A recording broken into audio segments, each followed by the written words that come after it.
세상이 창조되었습니다. 하나님께서 천지를 창조하실 때 오직 하나님의 방법과 하나님의 뜻대로 창조하셨습니다. 사람도 하나님 뜻대로 창조되었기 때문에 하나님 뜻에 맞는 생활을 해야만 할 것입니다. 그러면 하나님 뜻은 어떤 것일까요? 하나님 뜻을 알기 위해서는 예수님께서 기도하시던 모습과 십자가의 사역을 우리는 생각해 보아야만 합니다. 예수님은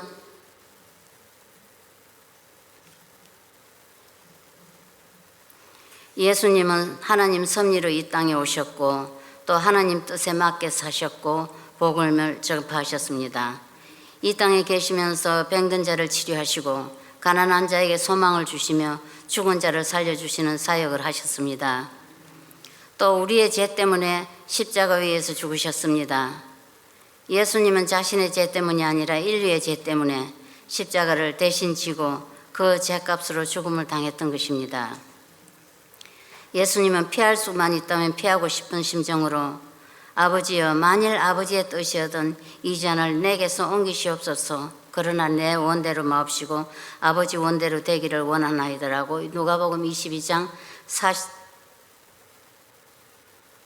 42절에 말씀하고 계십니다.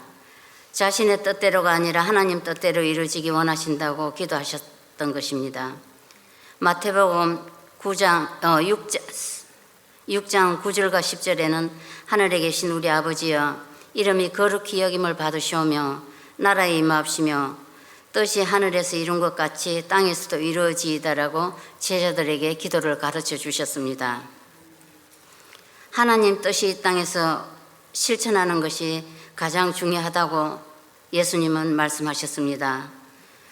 골로새서 4장 12절에 보면은 너희를 위하여 애써 기도하여 너희로 하나님의 모든 뜻 가운데서 완전하고 확신 있게 서기를 구하나니라고 말씀하셨습니다.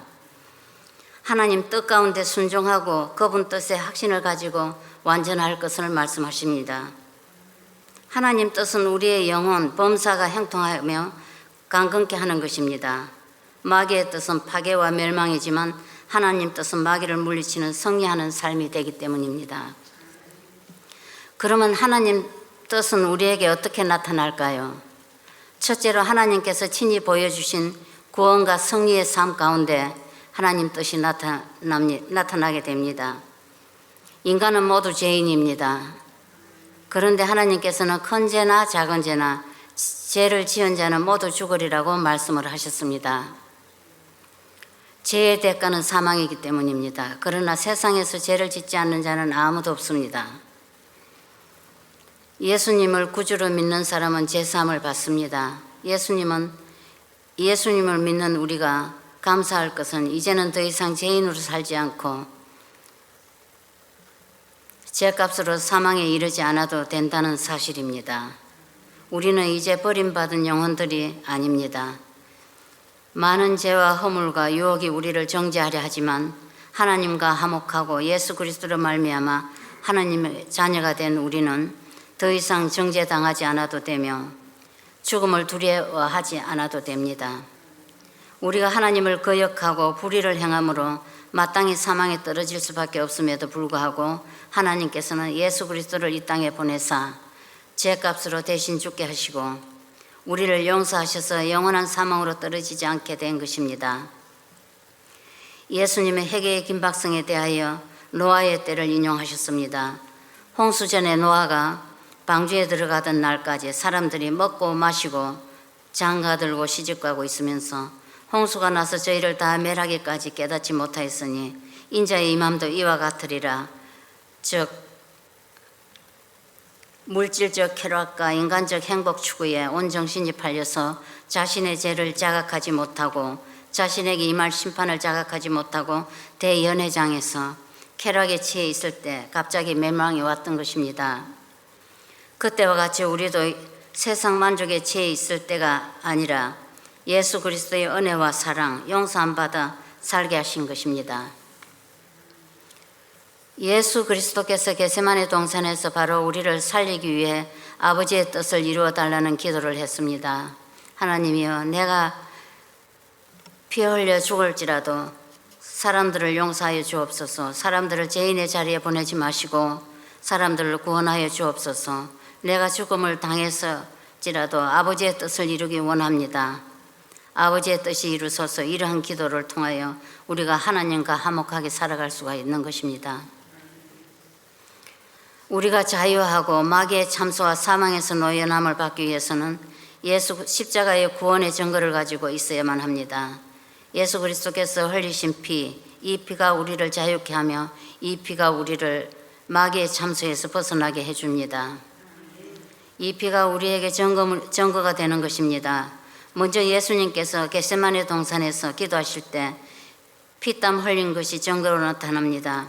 이때의 기도는 아버지 뜻을 이루기 위한 간절한 기도였습니다. 사람들은 하나님 뜻을 버리고 인간의 뜻대로 살려고 하는 제약으로 가득 차 있습니다. 사람이 자기 뜻을 내세우려고 하나님 뜻을 거역하고 빗나감으로 인간은 죄인이 되었습니다. 죄라는 것은 바로 하나님 뜻을 저버리는 것입니다. 내 뜻대로 사는 것이 죄악입니다.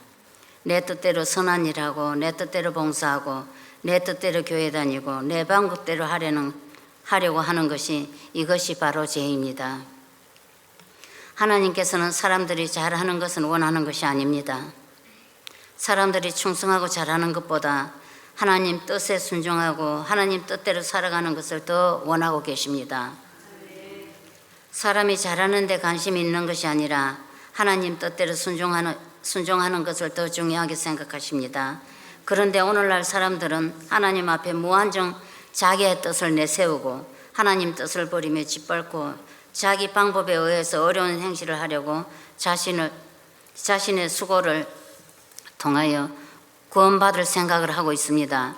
그러나 어느 누가 아버지의 뜻을 따르지 아니하고 스스로 선한 일을 하여 구원받을 수 있을까요?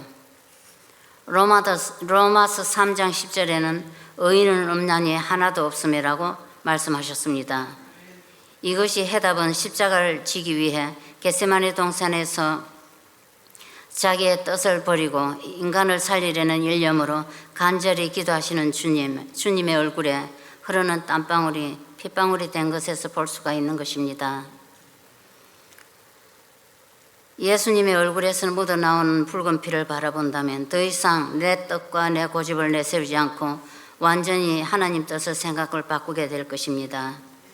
내 고집이 꺾이고 내 뜻이 파괴되며 내 생각이 부서지고 아버지의 뜻대로 되기를 원합니다라는 고백을 하면서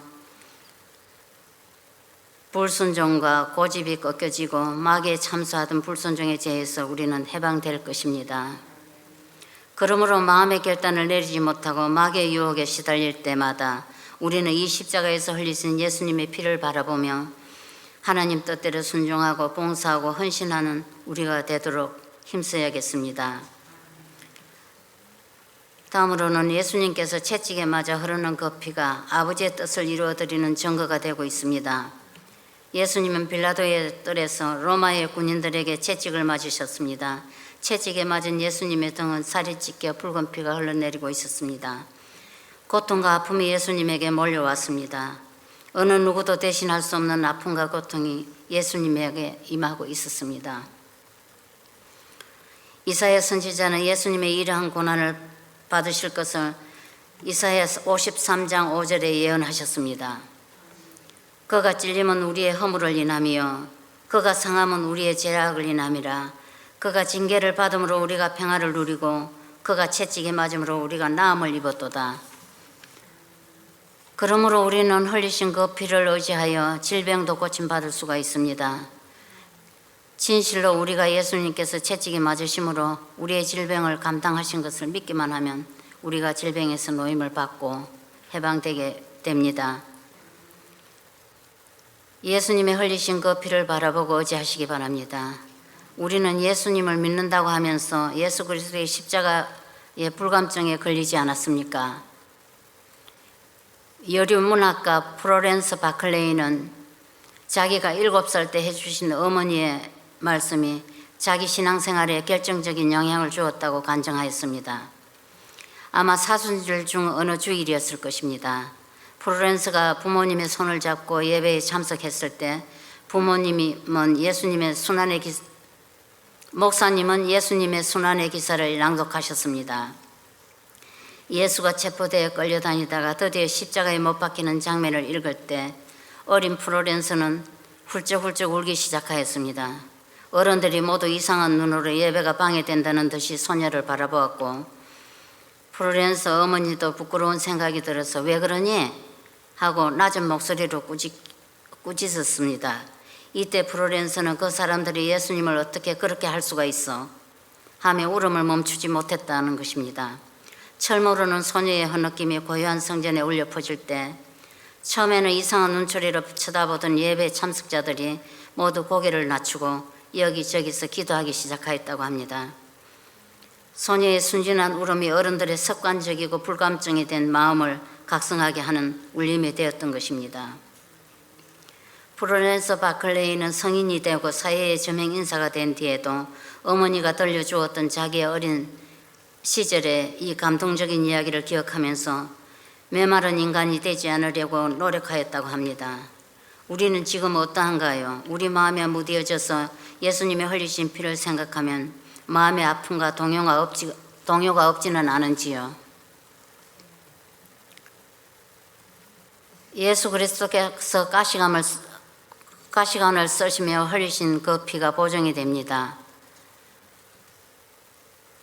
타락한 사람들은 모두 저주받았습니다. 이 저주의 상징은 가시관입니다. 아담의 저주받고 쫓겨났을 때에 땅도 인간도 함께 저주를 받았습니다. 그래서 저주받은 땅에서 인간에게 기름지고 아름다운 생산물을 주는 것이 아니라 가시와 엉겅퀴를 바라보면서 인간은 끊임없이 고통에 시달리고 있습니다. 가시와 엉겅퀴에 찔리면서 살아왔습니다. 오늘날은 여전히 많은 사람들이 저주 아래서 상처를 입습니다. 엉겅퀴와 가시가 있는 가정, 직장, 사회, 교회 속에도 많습니다. 그래서 아픔과 상처가 많은 것입니다. 가시가 있는 곳에는 항상 상처와 아픔이 있습니다. 아담의 타락으로 환경의 저주를 받았습니다. 저주받은 환경은 가시로 소란스럽습니다. 저주받은 개인의 인격은 가시에 찔려 상처를 받게 됩니다. 예수님께서 가시관을 머리에 쓰심으로 우리는 저주에서 해방되었습니다. 저주에서 해방된 개인, 가정, 교회는 평안을 누리게 됩니다. 여러분 환경에 가시가 있습니까? 생활에 가시가 있습니까? 마음에 부정적인 가시가 있습니까? 이 모든 가시들을 예수 그리스도의 은혜를 통하여 완전히 벗겨지는 체험을 하시기를 바랍니다. 예수 그리스도께서 십자가에 달려 흘리신 피의 증거가 있습니다. 십자가는 무서운 행틀입니다. 왜냐하면 죄의 대가로 죽어야 되는 것이기 때문입니다. 이제 예수님의 십자가로 말미암아 우리는 더 이상 죄 때문에 범민할 이유가 없습니다. 우리가 죄가 다 예수님 십자가에 옮겨졌고 그 대가로 구속함을 받았기 때문입니다. 마귀는 우리를 더 이상 정죄하지 못합니다. 우리가 예수 그리스도의 은혜로 말미암아 새 생명을 얻었으니 이제부터는 우리 마음대로 살지 말고 하나님 뜻대로 살아가야 합니다. 둘째로 하나님께서 주신 말씀에 우리에게 레마로 변하여 주님의 뜻을 가르쳐 주십니다. 신구약 66권에 하나님의 명령이 있고 하나님의 복된 약속의 말씀이 32,500가지나 기록되어 있습니다. 모든 약속의 하나님 말씀을 변하지 않고 하나님 뜻에 순종하면 그대로 이루어집니다. 모든 하나님의 뜻이 이루어져 영광 돌리는 것만이 우리 주님이 원하시는 하나님의 뜻이 되는 것입니다. 성경에 약속하신 하나님 말씀은 우리들에게 이루어지는 것입니다. 말씀대로 믿기만 한다면요. 하나님은 특별한 사람, 믿음이 있는 사람, 레마를 받는 사람에게 기적으로 나타나게 하십니다. 한 개인에게 신유의 은사를 기적을 통해 치료해 주시고 특별한 재능을 통하여 영광을 받으시는 하나님께서 개개인에게 주신 특별한 레마를 통하여 나타납니다. 베드로도 레마로 믿음이 생겨 무리를 걷고 말씀을 받지 않고 믿지 않고는 하나님 기적을 볼 수가 없는 것입니다. 하나님 말씀에는 역사나 기적이 나타나며 하나님의 약속이 나타나고 하나님의 섭리하심이 나타나는 것입니다. 성경에는 이러한 기적들이 낱낱이 나타납니다. 우리는 하나님의 기적과 역사가 내게 이루어지려면 첫째는 믿음, 둘째는 기도, 셋째는 레마를 받는 것입니다. 먼저 하나님 말씀을 들을 때 우리 마음속에 믿음이 생겨나야 합니다. 병 고침 받는 믿음, 복 받는 믿음, 할 수 있는 믿음이 생겨나야 합니다. 믿음이 생겨나면 우리는 기도하고 하나님 말씀을 받을 수 있도록 기도하며 기다려야 합니다. 하나님 뜻은 일점도 변함이 없는 하나님 말씀들이 우리 한 사람 한 사람에게 다 읽혀지고 그 언약이 각자에게 적용되어지기를 원하는 것입니다. 그래서 병든 자가 치료받고 저주 아래 있던 자가 저주 아래서 해방되고 슬프던 자가 기쁨으로 살아가기를 원하십니다. 그러므로 우리는 말씀을 읽고 그것에 나에게 부딪힐 때까지 믿음으로 기도하며 레마를 받고 기적을 체험하는 성도들이 되어야겠습니다. 셋째로 변화된 것은 입술을 시인하고 자기 자아상을 새롭게 변화시키므로 하나님 뜻을 발견할 수가 있습니다. 겟세마네 동산에서 아버지의 뜻을 간절히 구했던 예수님은 기도로 오늘날 우리도 본래의 악한 성품과 우리들의 잘못된 자아상으로 다 바뀌고 말았습니다. 하나님의 성품이 마귀의 성품이 되고 하나님의 인격이 마귀의 인격이 되었습니다. 그러므로 겟세마네의 기도는 하나님이여 그들의 모든 자아상을 회복시켜 주셔서 아버지의 뜻을 이루어 주옵소서라는 기도인 것입니다. 이처럼 겟세마네의 기도는 파괴되어 버린 우리의 삶을 회복시키는 것입니다. 우리는 하나님 앞에 자아상을 변화시키고 입술을 변화시키는 달라고 구해야 할 것입니다. 잠언서 18장 21절에는 죽고 사는 것이 해의 권세에 달렸나니라고 말씀하셨습니다. 오늘날 자신의 자아성을 파괴시키는 것은 자신의 입술입니다. 입술로 부정적인 말을 하고 하나님의 약속을 거절하며 하나님 은혜를 부인합니다. 우리는 우리의 입술을 조심해야 합니다. 성경은 주를 믿고 따르는 사람은 그 사람은 후패하나 우리의 속은 날로 새롭다고 고린도후서 4장 16절에 말씀하고 있습니다. 우리는 주님의 사랑 안에서 날로 새로워지고 있다고 믿으며 그것을 입술로 시인해야 합니다. 다음으로 우리는 성공과 성의를 죽이는 말을 하지 말아야 합니다. 오늘날 불안한 소식들이 너무나 많이 들리고 있습니다. 전쟁의 불안, 경제적인 불안, 계층 간의 갈등과 나라와 나라와의 갈등, 매일 우리는 불안한 소문들이 사방에서 들려오고 있습니다. 우리에게 하나님이 주신 권세는 기도할 수가 있습니다. 부정적이고 좋지 못한 소문들이 들린다고 해서 낙심하거나 좌절해서는 안 됩니다. 우리에게 당장 좋은 소식, 성공의 소식이 들려지지 않더라도 능력 있는 말, 성리와 성공의 말을 해야만 할 것입니다. 그래야만 우리의 삶이 풍요로워지고 베풀면서 사는 우리의 삶이 되지 않겠습니까? 믿음의 고백이 우리의 입술을 떠나지 않도록 해야 합니다. 많은 사람들은 자신을 저주하는 말을 너무 쉽게 합니다. 스스로 죽이는 말을 너무 많이 합니다. 환경과 사람과 사물을 보아도 안 되는 거 먼저 보고 불안해하고 있습니다. 우리는 항상 하나님의 복을 받고 인도함 받고 축복받는 하나님의 자녀라는 긍지로 성의의 삶과 만유를 소유해야만 합니다. 우리 신앙을 죽이는 말을 함부로 하지 말아야 합니다. 나는 사명을 감당 못한다. 나는 기도할 줄 모른다. 나는 믿음이 약하다. 직분을 감당할 수가 없다. 스스로의 능력이 없다며 신앙을 파괴하지 않기를 바랍니다. 하나님께서는 우리에게 능력을 주시며 하나님 일을 잘 감당하라고 명령하셨습니다. 나는 능력도 없고 실력도 없으니 아무것도 못합니다라고 고백하며 무슨 일에든지 무능하고 합당하지 않는 자가 되어 그가 가지고 있는 것까지 다 빼앗긴 자가 되어버리고 맙니다. 우리는 부족하고 시행착오가 많습니다. 그러나 열심을 다해서 노력해야만 합니다. 노력하는 사람에게 더 많은 일이 맡겨지게 됩니다. 마태복음 13장 12절에는 무릇 있는 자는 받아 넉넉하게 되되 무릇 없는 자는 그 있는 것까지 빼앗기리라고 말씀을 하셨습니다. 하나님께서 나와 함께 계신다고 말해야 하며 나는 할 수 있다고 말해야만 합니다. 이러므로 우리에게 하나님께서 능력 주시고 복 주시고 은혜 주시고 사랑을 주시는 것입니다. 그러나 나는 못합니다, 할 수 없습니다라고 말하는 사람은 가지고 있는 것까지도 다 빼앗겨 버리고 맙니다. 그래서 성경은 없는 자는 있는 것도 빼앗긴다고 말씀하고 있습니다. 여러분은 빼앗기는 자가 되지 않기를 바랍니다. 있는 것 중에 더 받아 누리는 복 있는 사람이 되시기 바랍니다. 왜 하나님께서 맡기신 사명을 혼자 감당하려고 합니까? 왜 하나님의 능력을 거절한 채 자신은 못한다고 스스로 무능한 자로 믿습니까? 여러분 스스로가 노력해서 얻는 명예와 지식으로 하나님을 기쁘게 해드릴 수 있다고 생각하십니까? 하나님께서는 그러한 세상 것들이 아무런 소용이 없다라고 말씀하십니다.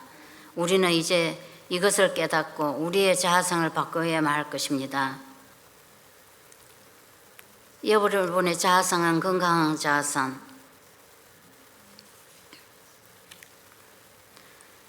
복받는 자아상, 베푸는 자아상, 칭찬 듣는 자아상으로 바뀌게 되시기를 바랍니다. 우리는 이 땅을 살아가면서 우리의 삶 속에서 하나님의 기쁨이 되어야만 합니다. 예수 그리스도의 이름으로 우리는 새롭게 변화되는 하나님의 피조물로서 하나님께 영광 돌리는 삶을 사시기를 부탁드립니다. 우리는 삶에서 예수님께서 중요하게 생각지 않은 것에 집착할 때가 있습니다. 아이젠하워 대통령이 덴버에 사는 6세 소년 폴 헤일리의 편지를 받았습니다. 소년은 암으로 죽어가는 아이였는데 대통령을 만나보고 싶다는 내용의 편지를 보낸 것이었습니다. 대통령은 마침 휴가가 시작되는 첫날이어서 골프를 치러 필드에 나갈 예정이었으나 계획을 중단하고 이 소년을 방문했습니다. 그날 몹시 기뻐한 것은 폴이었고 몹시 당황한 것은 그의 아버지 도널드 헤일리였습니다. 그날 아침 따라 면도도 하지 않고 너덜너덜한 청바지 차림으로 있었던 것입니다. 소년은 대통령의 방문을 받고 사흘 후에 죽었습니다. 이 일화에서 우리는 두 가지를 배우게 됩니다. 하나는 대통령의 신속한 길, 곧은 길에 큰 기쁨이 된 것이고, 다른 하나는 소년의 아버지 즉 겔레, 즉 면도를 못했거나 낡은 옷차림의 대통령 자신에게는 전혀 중요하지 않았던 사항들이었습니다. 그러나 우리는 주님의 길을 곱게 해야 할 하나님의 자녀로서 이 두 가지 점에서 너무 자주 실격하게 됩니다. 해야 할 일, 정말 중요하고 의미 있는 일은 뒤로 미루고, 즉 주님의 길은 뒤로 미루고 나의 길 닦는 데 우선순위를 둔다는 사실이며, 다른 하나의 실격 사항은 주님이 중요하게 생각지 않는 그 칠해, 외모, 체면 같은 것에 너무 집착하고 의지하고 산다는 것입니다. 우리는 하나님의 사랑받는 자녀로서 무엇이 먼저인지 무엇이 나중인지 믿음과 기도와 말씀으로 승리하며 하나님이 기뻐하시고 확신해 주시는 삶 되시기를 예수님의 이름으로 부탁을 드립니다. 기도하시겠습니다. 아버지 하나님, 부족하나마 하나님 말씀을 증거했습니다. 아버지, 우리 마음 가운데 남을 것은 남게 하시고 지워야 할 것은 지워지게 하여 주시옵소서. 우리는 세상 살면서 너무 아버지 하나님의 체면이나 또한 아버지 다른 사람 보이는 것에 치중하지 않고 오직 믿음의 주님 온전케 하신 우리 주 예수 그리스도만을 바라보고 앞에 있는 표대를 향하여 걸어갈 수 있는 우리 믿음 되게 하여 주시옵소서. 하나님의 사랑받는 우리 성도들 어디를 가든지 무엇을 하든지 아버지 하나님 사랑받는 긍지로 살아갈 수 있도록 은혜를 주시고 함께하여 주심을 믿습니다. 감사드리옵고 거룩하신 우리 주 예수님 이름 받들어 기도드렸사옵나이다. 아멘.